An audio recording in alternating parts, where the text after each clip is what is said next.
Сәлеметсіздер ме оқушылар? Бүгінгі біздің сабағымыздың тақырыбы жуан және жіңішке дауысты дыбыстар. Сабақ мақсаты: барлық оқушылар мәтіннің мазмұнын сұрақтарға толық жауап бере отырып, ретімен баяндайды. Дыбыс түрлерін ажырата алады. Оқушылардың басым бөлігі тілдік бірліктерді, яғни сөз, сөйлем, мәтінді ажыратады. Құрастырып, тексеріп, қателерін түзеп жазады. Кейбір оқушылар мұғалім көмегімен мектеп асханасында ережесін құрастырады. Бағалау критерийлері: мектеп асханасы мәтін оқиғаның ретін сақтай отырып баяндайды. Дыбыс түрлерін ажыратады. Сөздерге дыбыстық талдау жасай алады. Мағынасына қарай дыбыстардың қызметін түсінеді. Тілдік бірліктерді ажыратады. Сөйлемдердің қатесін тауып, көркем жазады. Мұғалім көмегімен мектеп асханасында ережесін құрастырады. Дыбыстар естілуіне қарай жуан және жіңішке болып бөлінеді. Жуан, жеке-жеке әрқайсысына тоқталайық, балалар. Жуан дауысты дыбыстарға А, О, У дыбыстары жатады. Ал жіңішке дауысты дыбыстарға Ә, Е, Ö, Ү, И, У дыбыстары жатады. Қане балалар, тағы бір көріп шығайық. Енді балалар, біз жуан және жіңішке дауысты дыбыстардың ережесіне тоқталып кетейік. Егер сөздің түбірі жуан болса, оған жуан қосымша жалғанады. Және де сөздің бастапқы буыны жуан болса, келесі буыны да жуан болады. Егер сөздің түбірі жіңішке болса, оған жіңішке қосымша жалғанады. Қане балалар, мұқият көріңіздер. Енді дауысты дыбыстарды әндетіп жаттайық, балалар.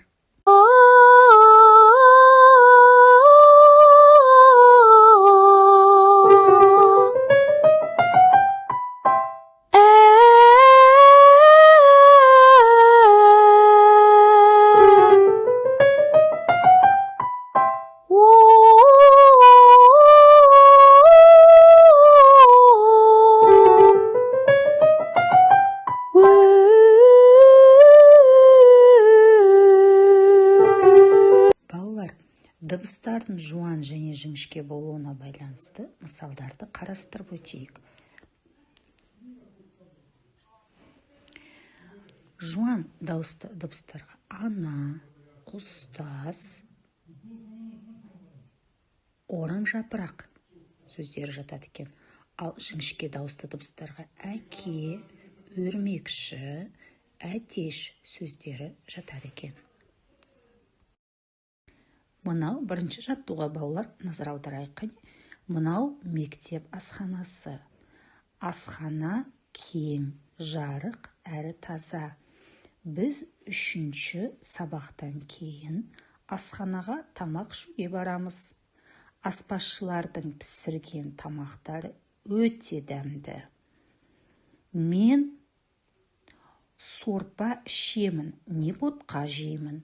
Шаймен немесе шырынмен тәтті тоқаш жегенді ұнатамын. Тамақ ішер алдында қолымызды жуып, бір-бірімізге ас болсын дейміз. Енді балалар, мәтіннің бірінші сөйлемдегі сөздерден дауысты дыбысты табыңдар. Олардың жуан немесе жіңішке екенін айтыңдар.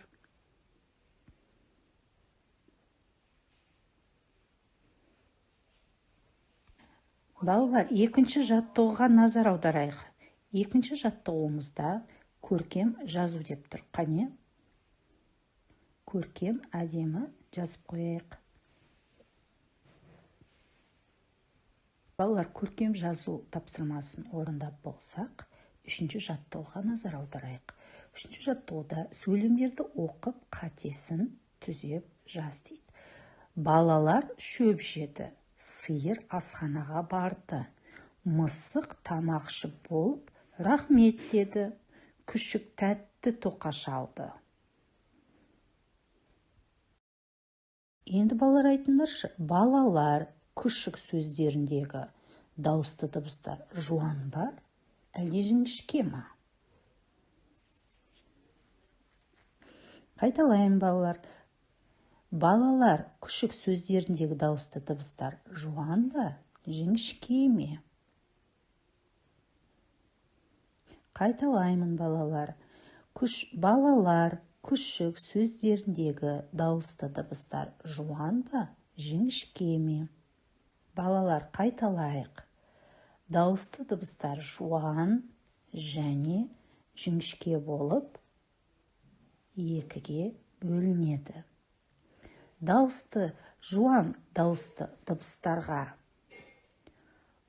А, О, дыбыстар жатады. Жіңішке дауысты дыбыстарға Ә, Ө, дыбыстары жатады. Мысалы, балалар, жуан дауысты дыбыстары бар сөздерге арыстан, орындық, ошақ, ыдыс сөздері жатады екен. Ал жіңішке дауысты дыбыстары бар сөздерге әтеш, өшіргіш, үкі, ілгіш жатады.